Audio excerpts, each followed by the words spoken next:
Hello student. कक्षा 7 से इस प्रकार के कुछ क्वेश्चन है घात रूप में। इसको किस किस प्रकार सॉल्व करेंगे आइए हम बताते हैं। देखिए घात को सबसे पहले समझ लीजिए।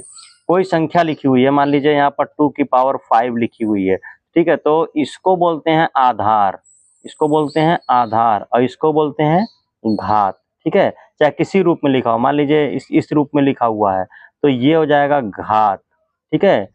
ये जो भिन्न ऊपर लगा हुआ है घात है, ठीक है। ये भिन्न वाली संख्या क्या हो जाएगी, आधार, ठीक है। तो ये आपको समझ में आ गया घात और आधार। आइए बताते हैं। तो इसको सॉल्व करने के लिए आपको ध्यान देना है कि जब भी गुणा में घातें जुड़ जाती हैं, गुणा में घात क्या होती है, जुड़ जाती है। इस चीज का आप लोग बिल्कुल ध्यान देंगे, ठीक है। और भाग में घात घट जाएगी, इस चीज का ध्यान देना। भाग में घात घट जाएगी और गुणा में घात जुड़ जाएगी, ठीक है। तो आइए इसको सॉल्व करते हैं।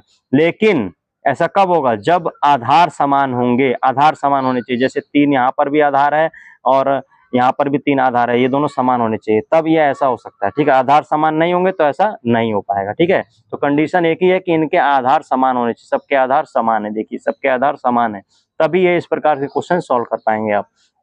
तो आइए बताते हैं कैसे सॉल्व करेंगे।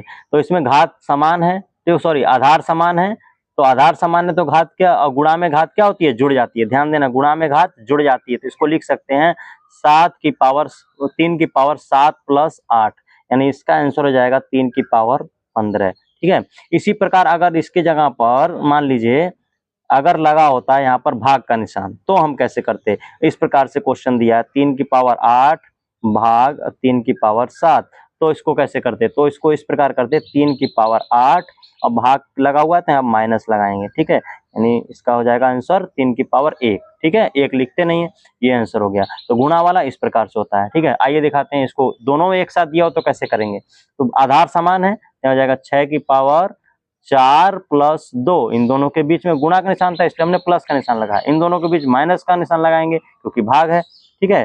की पावर 5, इसको अब हम सॉल्व कर लेंगे। तो 6 की पावर 4 और 2 कितना हो जाएगा, 6, ठीक है। 6 माइनस 5, ठीक। तो यहाँ 6 की पावर 1, 1 लिखते नहीं है, ठीक है। तो यही हमारा आंसर हो जाएगा। इसी प्रकार इसमें भी देखिए सभी का आधार समान है, ठीक है। आधार समान है तो यहाँ पर क्या हो जाएगा, 3/4 की पावर गुणा है, गुणा में घातें जुड़ती हैं यानी 2 प्लस 6, भाग है, भाग में घात घट जाती है, ठीक है। तो -5, इस प्रकार इसको सॉल्व करेंगे तो 3/4 की पावर हो जाएगा 6 और 2 8 माइनस 5, यानी 3/4 की पावर 3 हो जाएगा, ठीक है। इसको आगे भी आप खोल के लिख सकते हैं या तो इतना ही पावर में लिख सकते हैं। खोलेंगे तो जाएगा 3 तिया 9 तिया 27, ठीक है। और 4 को जाएगा 4 चौक 16 चौका 64, यानी 27/64 इसका आंसर हो जाएगा।